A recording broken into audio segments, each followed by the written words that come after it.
Hey there, honey bunnies. Welcome to episode 27 of the Sovereign Storytellers podcast with your host, Michelle Wolf.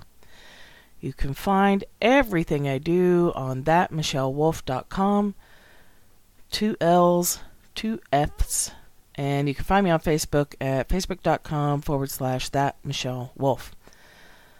What's coming up next is Sovereign Storytellers. I'm already getting calls about that course.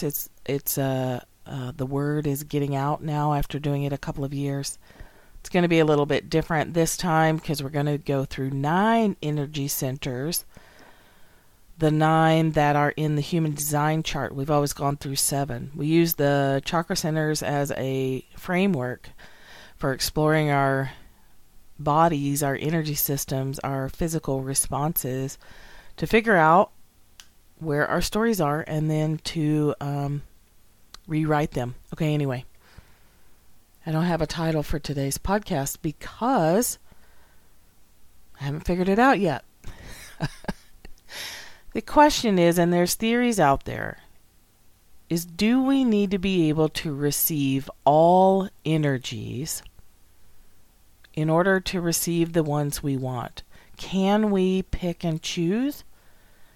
Can we really just choose happiness and sort of, block out sadness? I was going to say I don't think so, but I really don't know. I don't know a lot about access consciousness, and I took the classes. I can do the bars. I can run bars on people. If you want to know more what I'm talking about, just go to Google Access Consciousness. You'll find an organization. There's several things in there that they do that I do disagree with personally. But one thing, there's also a lot that I think is really valuable. So one of the things I find really valuable is their tagline or their mantra: all of life comes to me with ease and joy and glory. All of life comes to me with ease and joy and glory. When you first read that, you're like, hey, that belongs on a tea bag tag. That's pithy.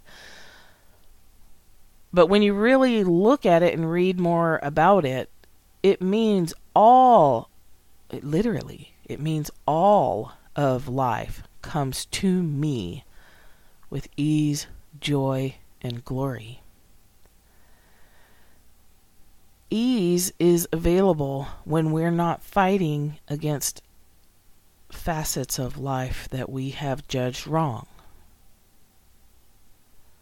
It's easy. Sadness and happiness and anger and despair are all different energy signatures, signals, temperatures, whatever you want to call it. We are the ones that put the labels on them and call them bad and fight not to feel them. And when we fight not to feel them, we end up feeling them anyway, although it becomes very tangled and roundabout. But we end up miserable anyway. We're so often trying to get people to stop doing something or trying to force our life to do something. And in the pushing against, we create exactly what we're pushing against at the heart of it. When you really explore the energy of what it is you're creating, you are creating what you're pushing against. And that's not law of attraction stuff. I can give you a zillion billion examples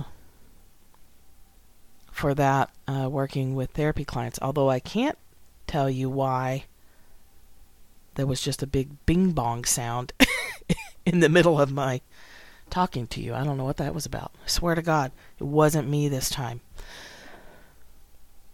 So I was talking to sister friend, colleague, Heather, today, and we were talking about receiving. She was talking about allowing herself to receive support. And I was talking about this 2019 Mastery of Money year and how in the beginning I was aware of problems with receiving, but not for the reasons I thought.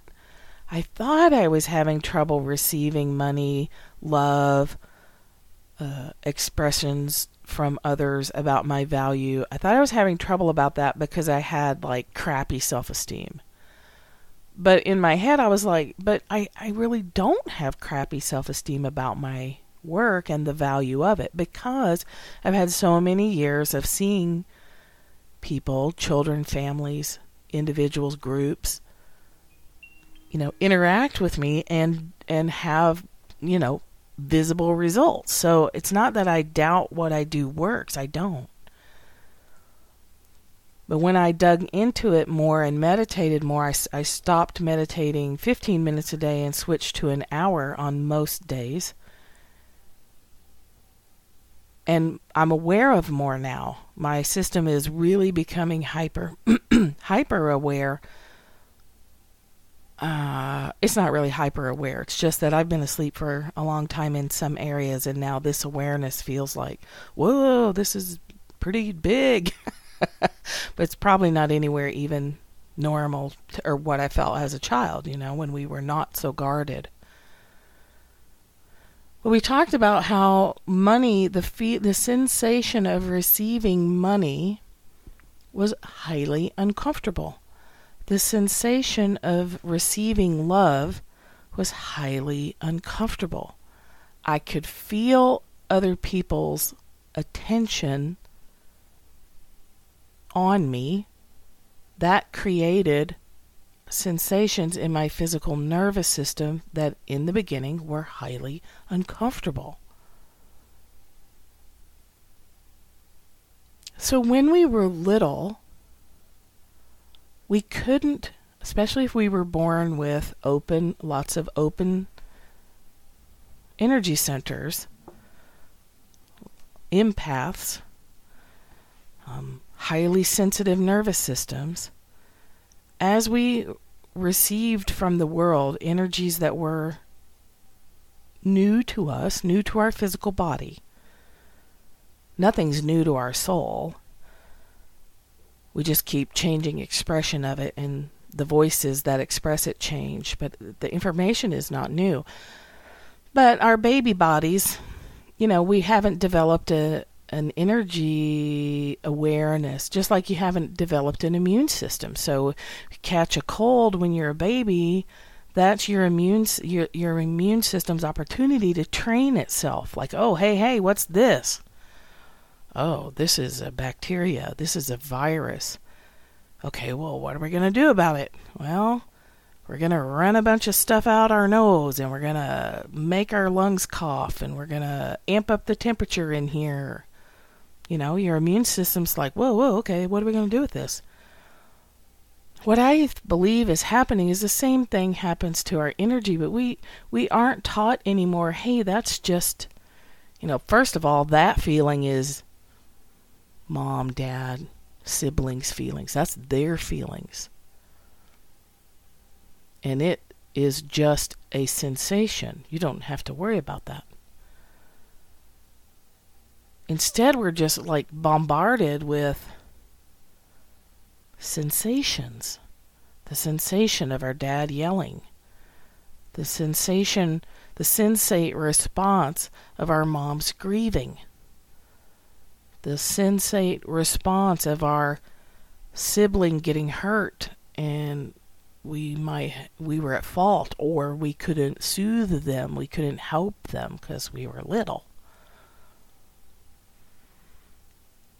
For empaths and people who have the ability to perceive a wide range of these energetic signatures, for a lot of us as children, we shut it down. We didn't know what to do with it. Our energy system couldn't handle it.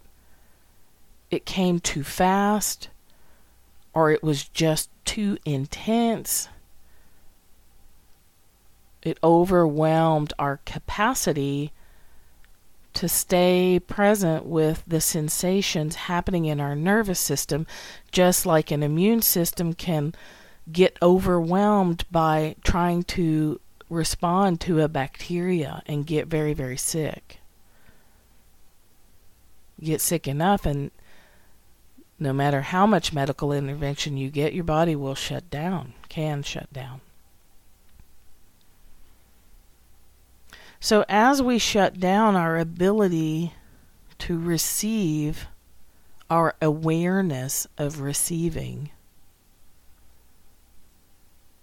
what if we then, wake up out of that slumber and we have to go through what we didn't go through when we were 3? We have to learn these things that our nervous system couldn't learn way back in dinosaur days, depending on your age. And it's highly uncomfortable. Only now we've got, 20, 30, 40, 50, 60 years away from the time we normally, I'm not even going to say normally, because who really knows? But we didn't learn how to stay with the uncomfortable somatic sensations. We haven't learned to stop holding our breath when something foreign enters into our territory, our energetic space, our aura, our field. Whoa, here comes some money. Look out! Run for the hills! What is that? What is that? What is that feeling? I don't know. I got it. Let's shut it all down. It worked before. If you absolutely won't allow yourself to feel weak, you run around being strong all the time, and you're the go-getter, you're the get it done, you're the rock that everybody else leans on. And nobody can hold up to that, so you become weak. The very thing that you were fighting against. Now you have to experience it. It's not easy. You got to get used to it. Oh, I can feel weak and not die. Oh, I can feel weak and not have a shame attack. Maybe feeling weak is just one of many different energy signatures that I can allow myself to feel. All right. Now what if money is an energy signature I could train myself to feel comfortable with by letting it actually stay in the bank account longer than the blink of an eye?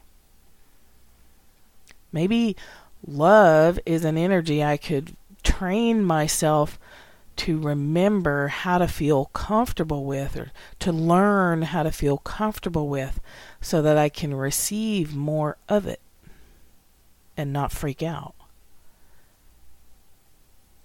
And not stay involved with emotionally unavailable people because they're more comfortable.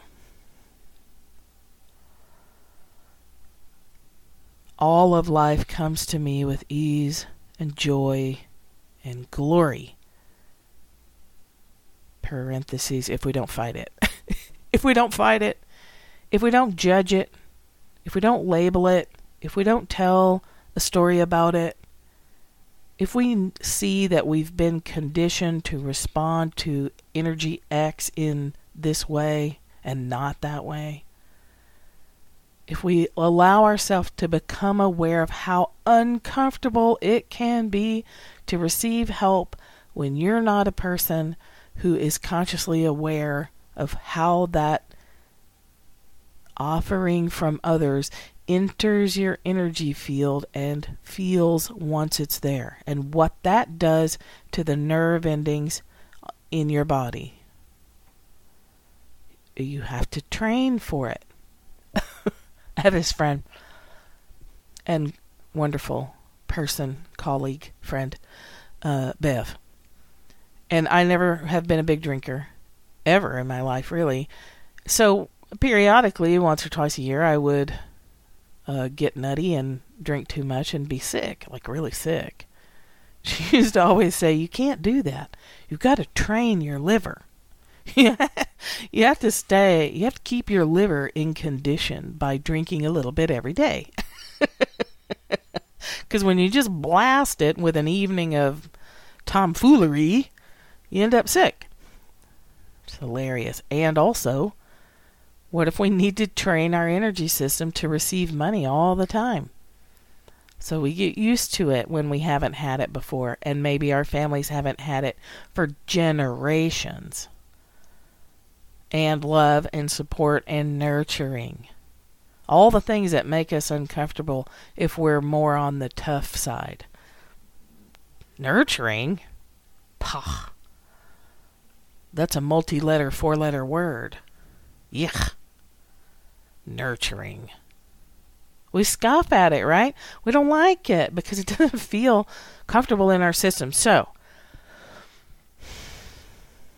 we shut it all down because we didn't know how to pick and choose. We didn't know how to be aware or not aware. To turn on certain, or let's say open certain doorways to certain kinds of energy that we would prefer to play with, and to close the door to other energies that we just don't need to deal with right now. But since we were little, we shut the door to all of them, and now we don't even know which door to open. And when we open the door, all this stuff comes, and we're like, why did I open the door? Well, the problem is, as you probably know, once you open the door, it's really hard to get it closed because all that stuff is coming out. Whether you want it to or not, it's a little too late. If we would allow ourselves to just feel what's here in any given moment, and to recognize when it's uncomfortable, we need to ask some questions. Is this my energy? Is this energy I've been asking for that is here now and I'm kicking it back out the door because I don't recognize it? Well, of course I don't recognize it. I don't have it. That's why I'm asking for it. This goes back to last week's podcast where we're asking for it, but we're not receiving it because it shows up. We feel the energy of it and we're like, ew, what? Get out of here. Ew. What are you? Where'd you come from? You asked for me? You've been asking for me every day for 20 years? Oh, well, that's different. Now we've got to train. And so what does our training look like? Well, it's that same thing, that old thing about titration, building up to it. Not going to a CrossFit class and expecting you're going to, leg press 300 pounds. Maybe you're going to leg press 10 pounds.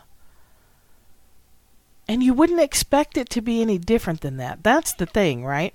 We wouldn't go to a CrossFit class and expect to be able to, get down with the people who do it all the time. We would know that it was going to be a long, embarrassing time before we could build up to being able to keep up with the big dogs. We would know that. And it would suck, but we wouldn't make a big deal out of it. I hope you wouldn't. So we can treat these energetic signatures the same way. I set a $5,000 a month income goal for myself. And I don't care where that money comes from. I really don't. I want to do my work, but if my work never brings me enough money to take care of everything, then that money can come from somewhere else. I don't care. That's the amount of money right now in my life that would make things easy. It's May 8th. I've hit my 12. Hold on. Yeah, I added it up earlier than I forgot. Then I thought maybe I was wrong. But no, I've already hit my $5,000 income goal. Abundance goal. Not through cash, through getting objects, really nice ones that I needed to buy and now don't have to, through getting information that I really want and couldn't afford, and I will pay for it later, but right now I don't have to come up with it today. I had a debt very generously wiped off the slate, and then I've had my, little plant job paycheck, and some money here and there, Little things here and there. $5,000. Maybe that's what we have to do. If you're really not used to receiving money, maybe you've got to start with letting someone buy you lunch. Or letting someone come over and help you clean the house or paint or do something you've been putting off. Maybe you build your chops of receiving by objects and trade and, barter, or letting yourself receive compliments. Because at first, receiving a lot of money might feel like receiving a big giant hammer to the head in your energy. Or someone throws a knife at you. Like, it can feel really violent. It can feel, let's not use violent because that's not really what I mean. It can feel highly disruptive and agitating, foreign, aggravating. It can literally make you start to get angry because your system is in such disarray because someone dared to love you extra. Someone dared to try and give you something amazing, and you're not used to receiving amazing. Because receiving something amazing might make you cry. It might make you feel vulnerable. It might make you feel different and strange. And you might not know yourself as a person who receives wealth and compliments and love and joy and all the goodies of life. You might not know yourself as that person.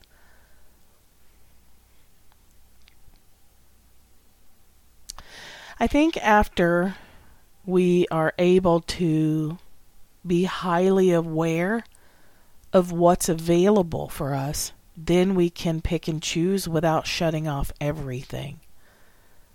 I'll give you an example.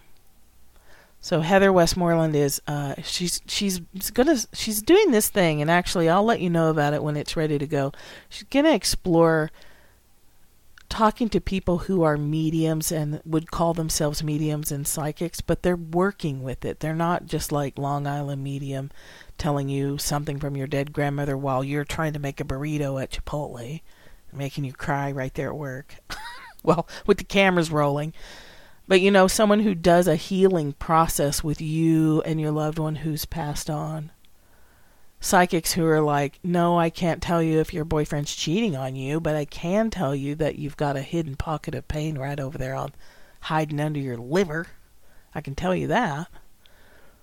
So they're healing psychics, healing mediums, people who use that gift as a tool to help, support, and transform others, not as a party trick. Anyway, she is open and willing to receive communications from people who, hung up their physical bodysuit. They don't wear a bodysuit anymore. She's willing to receive those messages, and I'm not. Periodically, I'll get a sense that my dad is available for talking, and I'm like, yeah, but I'm not. Tell Heather. Heather will get me the message if it's that important. Maybe you're just hanging around to say hi. I don't know. I don't talk to dead people. I'm not open for business. If it comes through in a session, I'll pass it on, but it's not something I seek out, and it's not something I choose. But I'm aware when it's happening, and I can consciously say, okay, I think this person really needs to hear it. I'm going to pass it on, or nope. Closed for business. Which means that if I'm not pushing against anger and someone's angry around me, and because I have these open energy centers, my body naturally just picks it up. I can choose to hold on to it and try to do something with it, or I can just let it flow, on through. If I'm aware. If I'm not aware, I will struggle and fight and push against. If I'm aware and I have a strong judgment, I will struggle and fight and push against. which only makes everything worse and makes it even harder to receive the things I do want. Maybe that's the key. We receive it all, we understand it all, we're aware of it all, and then we use discernment as what is to decide and choose with our sovereign abilities what we're going to spend time with, what we're going to allow to hang out in our body longer and amplify it and explore it. Receive it, perceive it, and then receive it. And then decide if we're going to keep it or let it flow on by, through, around, whatever. I hope this is making sense. I do know that doing and teaching shadow work is probably one of the best things I ever spent my time on. And I still do talk about it when it's important. Because if you have areas, parts of you that have been rejected to the point that they're pariahs and you won't even look at them, that holds you back. You're not functioning at full capacity. You're not firing on all cylinders if you have parts of yourself that you literally hate.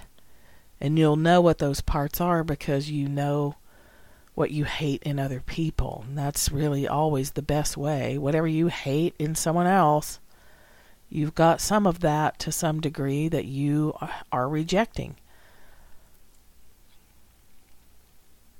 So the practice is, of course, silent meditation. Time out in nature with nothing but you and the trees who will help you. Hashtag Forest Reiki. Insert website here. You know where the website is and you can learn about Forest Reiki, but if you want to, when you're ready.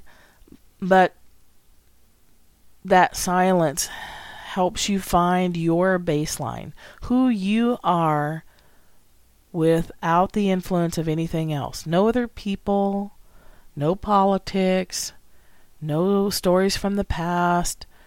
Just you and yourself. You, yourself, and you. Me, myself, and I. Just you. Your baseline. Then when you go back to the house, you can feel how you can train in becoming aware of what it feels like when your partner comes through the door bringing all their energy with them. You can feel how that literally like ripples across the room and washes up on you like a wave. You can feel it. You can train in feeling that. It may not be easy in the beginning, but you can get there. You can feel the energy of someone thinking about you, and you know they're going to call you because you've trained in knowing when you're on someone else's mind.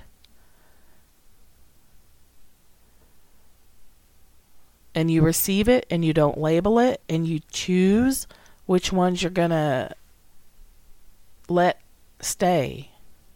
Which ones you're going to give permission to. You're going to grab them and explore them and have fun with them.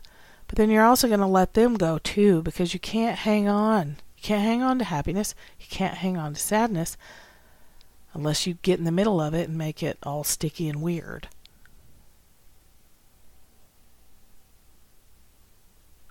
Which energies do you fight against being aware of? There was a post on Facebook about, how it can be an act of violence to always be shutting people down who are being negative, who are talking about their pain, who are complaining. And there's some people who do that in a really arrogant way. Not everybody. But, some people will run screaming as if that person's negativity is going to infect them. And then they're going to be negative. And how are they going to manifest their Maserati if your negativity is stuck on me? That's a pushing against. That's different then recognizing someone's pain, holding a little space. You don't have to comment. You don't have to do anything. You can just receive it and let it pass on through you. If you're in certain types of relationships, you might say, hey, that's perpetuating the thing that I know that you're working on. You might want to take a look at that. Be careful with that one, though. That can get you some pretty harsh backlash if you're not in that, a kind of relationship that allows you to get away with saying something like that. But there's a difference. Pushing against and rejecting and saying you're gross because you're complaining is different than saying that is not the energy that I'm working with right now. I'm going to put my attention on joy, which is an energy I'm working with right now today. So it's not making them wrong. It's not making the energy wrong. It's not making yourself wrong. It's not making anybody be anything other than what they are in that moment. That's the height of freedom. You see things, you see the truth of them, you let them go, you let them be what they are, and you don't fight against it for them or yourself. So then, in theory, you should be able to receive anything. And if you're comfortable, then money should be flowing in easier as well. I'll let you know in about 3 months because that's what I'm doing. And things are flowing in. The more I imagine receiving what I want and I let my body feel the discomfort of it, I trigger myself deliberately to train in the art of receiving, to train in the art of not only tolerating discomfort, but welcoming discomfort as a growth process. Not being afraid of pain. We are so afraid of pain, we just run for the Advil. There's nothing wrong with pain. I know there's degrees of it. I'm not trying to be flippant about, chronic pain and deep, deep pain, emotional or physical or otherwise. But we don't have to be afraid of it. We don't have to be afraid of anger. We don't have to be afraid of money. We don't have to be afraid of the discomfort when someone offers to do the dishes after you just cooked the dinner.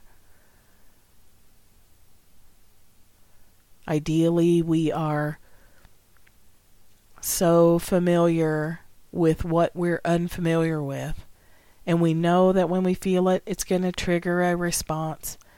And we're there ready and willing to welcome it, to welcome the discomfort,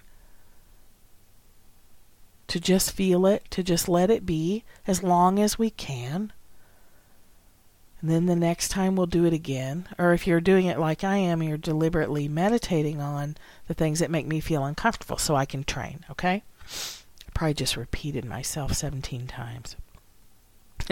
If you're listening this far still, thank you. Hopefully you're getting something out of this. But think about so here's what I would say. Meditate daily. I always say that. Think less, feel more, and see how you feel about receiving all energies.